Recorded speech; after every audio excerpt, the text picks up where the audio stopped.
Vijayawada Sai Krishna, Gadi Sai Krishna miss అయ్యాడా, lockup death అయ్యాడా, ఏమయ్యాడు అసలు? రకరకాల ప్రశ్నలు, అనుమానాలు. వీటిపై ఇప్పుడు కొత్త కోణం వినిపిస్తోంది. ముఖ్యంగా సిఏ నాగరాజుపై అయితే హత్యాయత్నం, హత్య కేసు నమోదైంది. బిఎన్ఎస్ఎస్ సెక్షన్ 238 తో పాటు 127 తో పాటు 103 కూడా నమోదైన పరిస్థితి. సో ఇప్పుడు కొత్తగా దీని వెనక నాగరాజు కంటే ఇంకొందరు ఉన్నతాధికారుల హస్తం ఉంది అనే ఒక కొత్త వాదన వినిపిస్తుంది.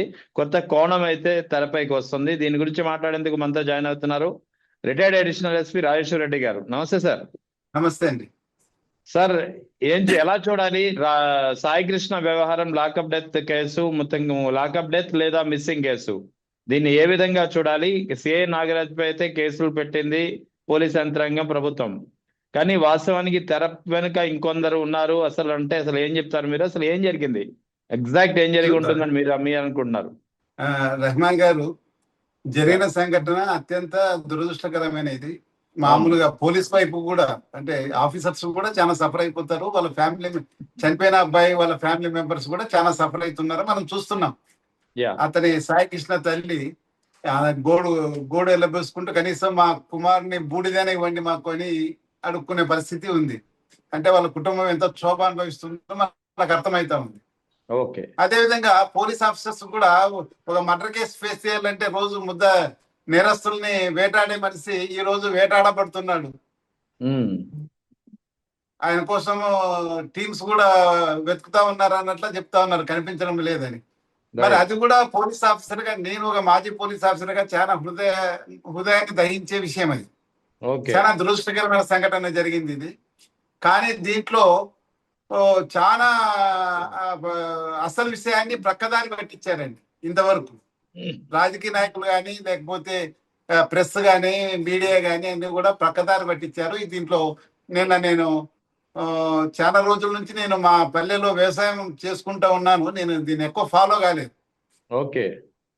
నిన్నటి రోజు శ్రవణ్ కుమార్ పేపర్ చూడడమే కానీ మన సోషల్ మీడియా చూడలేదు. నేను శ్రవణ్ కుమార్ గారి వీడియో చూసిన తర్వాత దాన్ని మళ్ళీ నేను అందరితో, నాకు తెలిసిన అక్కడ పోలీస్ ఆఫీసర్స్ అందరితో మాట్లాడడం జరిగింది. నేను అక్కడ మా శిష్యులు ఉంటారు కదా, వాళ్ళతో మాట్లాడడం, విజయవాడ సిటీలో పనిచేసే వాళ్ళు, చేసిన వాళ్ళు, ఆ పొజిషన్స్ లో పనిచేసిన వాళ్ళదంతా కూడా మాట్లాడడం జరిగింది. నేను దీంట్లో నాకు కన్ఫర్మేషన్ ఏమైందంటే, అతన్ని మార్కాపురం నుంచి లిఫ్ట్ చేసి అతన్ని పికప్ చేసింది అంటే ఇల్లీగల్ కస్టడీ లేండి, అరెస్ట్ చూపలేదు కాబట్టి కిడ్నాప్ లెక్క. మనం కరెక్ట్ గా లీగల్ గా మాట్లాడాలంటే మార్కాపురం నుంచి కిడ్నాప్ చేసిన పోలీసులు వచ్చేసి టాస్క్ ఫోర్స్ పోలీసులు, అంటే విజయవాడ టాస్క్ ఫోర్స్, కృష్ణలంక పోలీసులు కాదు, విజయవాడ టాస్క్ ఫోర్స్ సిఐ మిగతా వాళ్ళు వచ్చారని మనకు వచ్చిన సమాచారం ఉంది. శ్రవణ్ కుమార్ గారు కూడా అదే చెప్తా ఉన్నారు. మీకు చాలా మందికి తెలియని విషయం అంటే, టాస్క్ ఫోర్స్ అంటే టాస్క్ ఫోర్స్ ఇండిపెండెంట్ గా ఒక్క పని చేయదండి. వాళ్ళకి స్పెసిఫిక్ డ్యూటీ కానీ, పలాని కేసు కానీ, వాళ్ళకి ఏమి డ్యూటీలు ఉండవు. పబ్లిక్ కూడా వాళ్ళ దగ్గరకు పోయి ఏదైనా వాళ్ళ సమస్య చెప్పుకునేదే ఉండదు. వారు సిటీ పోలీస్ కమిషనర్ గారికి పర్సనల్ టీం.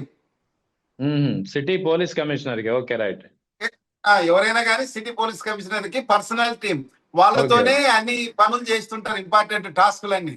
ఒకవేళ ఎక్కడైనా అసాంఘిక కార్యక్రమాలు ఆ లోకల్ ఎస్ఐఓ ఇన్స్పెక్టర్ తో కుమ్మకే జరుగుతామంటే వాటి మీద రైడ్ చేయించడము, లేకపోతే స్పెసిఫిక్ గంజాయి ఇటువంటివి చాలా చేస్తుంటారు వాళ్ళు. అన్డిటెక్టెడ్ కేసులు సిటీ కమిషనర్ ఏమి ఇంట్రెస్ట్ చేస్తే దాని మీద చేస్తుంటారు. ఇప్పుడున్న మన టాస్క్ ఫోర్స్ కూడా సిటీ కమిషనర్ కనుసన్నలనే చేస్తారు. వాళ్ళు పైగా మార్కాపురం పోయినారంటే సిటీ కమిషనర్ తెలియకుండా, ఆయన పర్మిషన్ లేకుండా వాళ్ళు విజయవాడ టౌన్ సిటీ వదిలి రెండు జిల్లాలు దాటి మార్కాపురం పోయి తీసుకొని రారు. అవును. తర్వాత మరి నాకైతే పూర్తి ఫ్యాక్ట్ తెలియదు కానీ జడ శ్రవణ్ కుమార్ గారు, మరి ఆయనకు ఎవరో చాలా ఇంపార్టెంట్ అంటే ఖచ్చితమైన సమాచారం ఇచ్చినట్లున్నారు. ఆయన వీడియో చూస్తే ఒకరోజు మాత్రము కృష్ణలంక పోలీస్ స్టేషన్ లో పెట్టి, తర్వాత ఒక ప్రైవేట్ లాడ్జ్ లో ఉంచి అతన్ని టాస్క్ ఫోర్స్ వాళ్ళు అతన్ని ఇంటరాగేట్ చేయడం కానీ, హింసించడం కానీ చేసినారని తెలుస్తా ఉంది. అయితే ఇప్పుడు ఏమైంది, అతను 4 రోజులకో 5 రోజులకో చనిపోయిండొచ్చు. మే 8వ తేదీ పికప్ చేశారు, 9వ తేదీ ఆ పోలీస్ స్టేషన్ తీసుకొచ్చారు. తర్వాత ఈ కుటుంబ సభ్యులంతా తిరుగుతున్నారు. అతనికి గాయాలైన సమాచారం కుటుంబ సభ్యులకు ఉంది. తర్వాత అతను కనిపించకుండా పోయినాడు, ఉమ్, పూర్తిగా కనిపించకుండా పోయాడు. పోయినప్పుడు వాళ్ళ మదర్ గిదర్ వాళ్ళంతా హేబియస్ కార్పస్ పిటిషన్ వేయడం, వాళ్ళ ఇంట్లో అడ్వకేట్ ఉండడం, అదంతా అప్పుడు ప్రపంచం దృష్టికి వచ్చింది. అవును. ఇది జరిగిన తర్వాత 42 రోజుల తర్వాత ఈ రోజు కేసు కట్టడం కానీ లేకపోతే అతన్ని సస్పెండ్ చేయడం కానీ జరిగింది. ఉమ్, నేనేమంటానంటే ఉమ్, 42 రోజుల పాటు ఒక మనిషి కనిపించకుండా పోవాలంటే ప్రతిరోజు లాకప్ డిఎస్ఆర్ అని ఒకటి తీసుకుంటారు పోలీసులు. ఓకే. ఈ విజయవాడలో ఉంది, ఆంధ్రప్రదేశ్ మొత్తం, తెలంగాణలో కూడా రోజు ఉదయమే మామూలుగా కాన్ఫరెన్సెస్ లో, టెలికాన్ఫరెన్స్, వీడియో కాన్ఫరెన్సుల్లో రోజు డైలీ సిచ్యుయేషన్ రిపోర్ట్ డిఎస్ఆర్ అంటే డైలీ సిచ్యుయేషన్ రిపోర్ట్ తీసుకుంటారు. వాటితో పాటు లాకప్ డిఎస్ఆర్ అంటే లాకప్ లో ఎవరెవరు ఉన్నారు, అంటే ఎవరిని అరెస్ట్ చేశారు, ఎవరెవరు లీగల్ కస్టడీలో ఉన్నారు, ఎవరు ఇల్లీగల్ కస్టడీలో ఉన్నారు అనేది కూడా ఉంటుంది. Okay, right.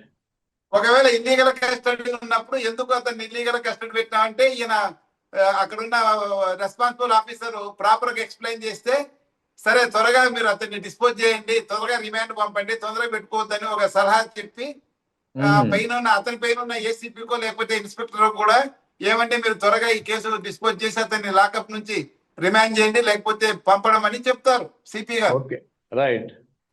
ఒకవేళ ఈ ఆఫీసర్ అతన్ని దాచిపెట్టినా గానీ స్పెషల్ బ్రాంచ్ పోలీసులు ఉంటారు, వారు ఖచ్చితంగా ఉదయం వచ్చేసి లాకప్లన్నీ ఫిజికల్ గా చెక్ చేసుకొని వాళ్ళు కూడా ప్యారలల్ గా రిపోర్ట్ పంపిస్తారు లాకప్ డిఎస్ఆర్ గురించి.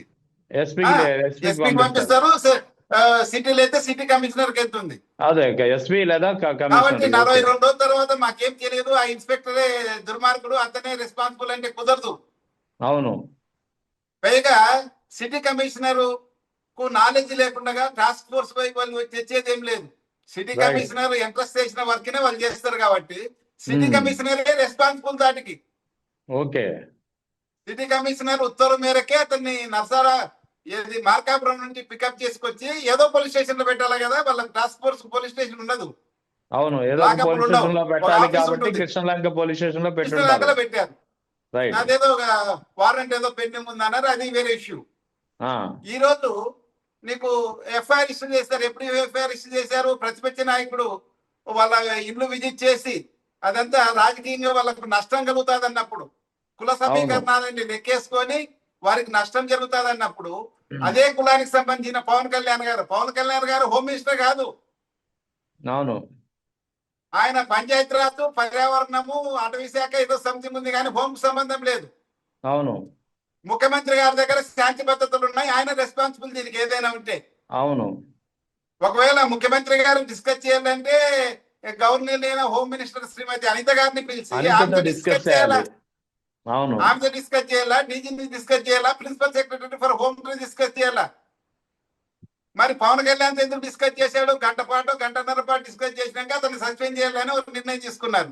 ఎందుకంటే అక్కడ కులకోణం. ఓకే. చనిపోయిన అతను కాపు కమ్యూనిటీ, సరే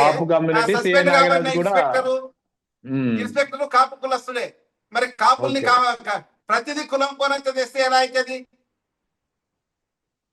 అతన్ని సస్పెండ్ చేయాలంటే కూడా మరి పవన్ కళ్యాణ్ అప్రూవల్ తీసుకొని చేసినట్లు అనిపిస్తుంది బయట జనాలకు, ఎందుకంటే ఆయనకు సంబంధం లేని సబ్జెక్ట్ అది. అవును, ఆయన Panchayati Raj is నోవే concern, Panchayati Raj or forest department are environment department is నోవే concern with home minister. నోవే concern. వారు ఏమైనా ముఖ్యమంత్రి గారు, గౌరవ ముఖ్యమంత్రి గారు ఎవరితోనే డిస్కస్ చేసింటే అది శ్రీమతి అనిత గారితో కానీ డిస్కస్ చేయాలి. ఆమెతో, ఆ పోలీస్ ఆఫీసర్స్ తో, ప్రిన్సిపల్ సెక్రటరీ హోమ్ వీళ్ళంతా ఉంటారు, వాళ్ళతో డిస్కస్ చేయాలి. ఎందుకు డిస్కస్ చేశాడు? కులం కోణం. పవన్ కళ్యాణ్ తో అప్రూవల్ తీసుకుంటే ఇక కాపు కమిటీ అంతా ఊరుకుంటున్నారు. మా వాంతో డిస్కస్ చేసినారు కాబట్టి ఏమైనా చేయొచ్చు అన్నట్ల ఒక భావన కలిగించే ఉద్దేశంతో చేసి ఆ రోజు అతన్ని సస్పెండ్ చేశారు. తర్వాత మన జగన్మోహన్ రెడ్డి గారు విజిట్ చేసిన తర్వాత ప్రెజర్ ఎక్కువైపోయి అన్ని కొన్నాళ్ళ నుండి ప్రెజర్ వచ్చేసి అతని మీద కేసు కట్టారు. పాపం ఆ అబ్బాయి, నాకు తెలుసు, నాగరాజ్ గట్టి ఆఫీసర్, బాగా చేస్తాడు ఉద్యోగం, గట్టి కొడతాడని కూడా పేరుంది. మీకు పరిచయం అయితే ఉందా?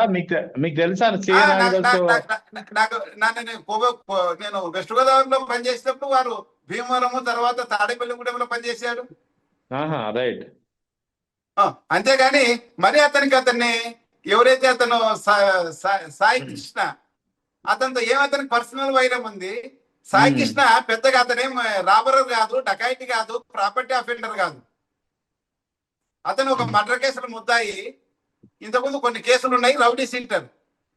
మామూలుగా ఎవరినైతే మేము థర్డ్ డిగ్రీ పెట్టి హరాజ్ చేస్తామంటే ప్రాపర్టీ రికవరీ కోసం చేస్తాం. ఓకే. ప్రాపర్టీ అఫెండర్ అయితే దొంగతనం కేసుల్లో ముద్దాయిలు అయితే రికవరీ కోసము చేస్తాం. లేదంటే ఏది వెరీ సీరియస్ మర్డర్ కేసులు అవి డిటెక్ట్ కాకుండా ఉంటే అనుమానితులు తీసుకొచ్చి చేస్తారు. ఓకే. ఇతను ఏ మర్డర్ కేసులో అనుమానితుడు కాదు, ఏ దొంగతనం కేసులో ముద్దాయి కాదు. మరి ఎందుకు ఇంటరాగేట్ చేసి అంతగా హరాజ్ చేస్తారు? ఆ ఇన్స్పెక్టర్కి ఏం అవసరం వచ్చింది? జడ శ్రవణ్ కుమార్ చెప్పినట్లు అతన్ని ఒక ప్రైవేట్ లాడ్జిలో ఉంచి టాస్క్ ఫోర్స్ ఆఫీసర్స్ పగులంతా హింసించారని చెప్తున్నాడు ఆయన. ఏమి ఆశించి హింసించారు? అతన్ని ఎవరినైనా ఒక మాట తిట్టాలన్నా కొట్టాలన్నా ఒక కారణం ఉండాలి కదా. మరి ఆ మోటివ్ ఏమి? ఆ సాయి కృష్ణని విపరీతంగా అసలు మార్కాపురం నుంచి లిఫ్ట్ చేసేకి ఏ మోటివ్ ఉంది? ఇక్కడ పోలీస్ స్టేషన్ లో కానీ లేకపోతే ప్రైవేట్ లాడ్జిలో కానీ పెట్టి హింసించేకి ఏ మోటివ్? ఏమి అతని నుంచి ఏం ఆశించారు? అతని వల్ల అతని నుంచి ఏమి రాబట్టుకోవాలని హింసించారు? దీనికి సమాధానం చెప్పాల్సిన వాళ్ళు టాస్క్ ఫోర్స్ ఆఫీసర్స్ ని ఎక్కడైతే మనకు మార్కాపురం పంపినారో సిపి గాని లేకపోతే అడిషనల్ సిపి గాని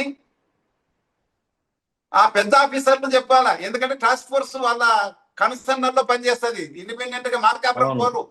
లేకపోతే నాగరాజు కృష్ణలంక సిఐ చెప్తే ఎల్లరోళ్ళు అక్కడికి. కాబట్టి దీని వెనక చాలా పెద్ద తలకాయలు ఉన్నాయి, పెద్ద కారణం ఉంది. ముందు ఆ మోటివ్ ఆ కారణం తెలవాలా. అంతేగాని ఒక ఇన్స్పెక్టర్ అంటే ఇక్కడ మీరు చెప్తున్నట్టు ఆ మోటివ్ ఆ పెద్ద కారణం, ఆ మోటివ్ అయితే ఆ సిఐ నాగరాజు వైపు నుంచి కాకుండా కమిషనర్ ఆఫ్ పోలీస్ నుంచే ఉండి ఉండొచ్చు. ఎందుకంటే task controlled by commissioner of police. అంతే కదా? అంతే కదా. పైగా నీకు ఇక్కడ ఏమంటే ఈ రోజు పట్టుకొచ్చారు, ఈ రోజు రేపు రాత్రో చనిపోయినాడు, ఆల్ ఆఫ్ సడన్ లాకప్ అంటే సిటీ పోలీస్ కమిషనర్ సంబంధం లేదు. ఇక్కడ 42 రోజుల తర్వాత ఎందుకు ఇన్ని రోజులు దాచిపెట్టారు? ఏదైనా లాకప్ దొరికితే ఫస్ట్ ఎస్పీ గానీ సిటీ కమిషనర్ గానీ ముందు ఆ ఆఫీసర్ ని టాస్క్ లైట్ తీసుకొని సస్పెండ్ చేయడమో ఏదో చేస్తారు ఫస్ట్. ఇక్కడ 42 రోజులు ఎందుకు ఖాళీగా ఉంచారు? ఎందుకంటే సిటీ కమిషనరే రెస్పాన్సిబుల్ కాబట్టి తనని ఎత్తుకొస్తుందని చెప్పి దీన్ని బాగా నానబెట్టేశారు. ఇప్పుడు అలిగేషన్ ఏమి? కుటుంబ సభ్యులు మన వరకు అలిగేషన్ ఏం చేస్తున్నారు? కాల్చి పొడి వేసారని చెప్తున్నారు. శ్రవణ్ కుమార్ కూడా అదే చెప్తున్నాడు. అనాథ సేవంగా చేసి రికార్డెడ్ ఎవిడెన్స్ సంపాదించినట్లున్నాడు ఆయన.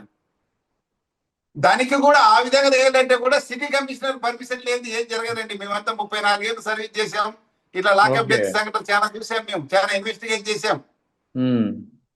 ఖచ్చితంగా పై ఆఫీసర్ తెలియకుండా ఏం చేయరు, పై ఆఫీసర్ పర్మిషన్ లేకుండా ఏం చేయరు. అంటే ఇక్కడ కారణాలు పెట్టుకొని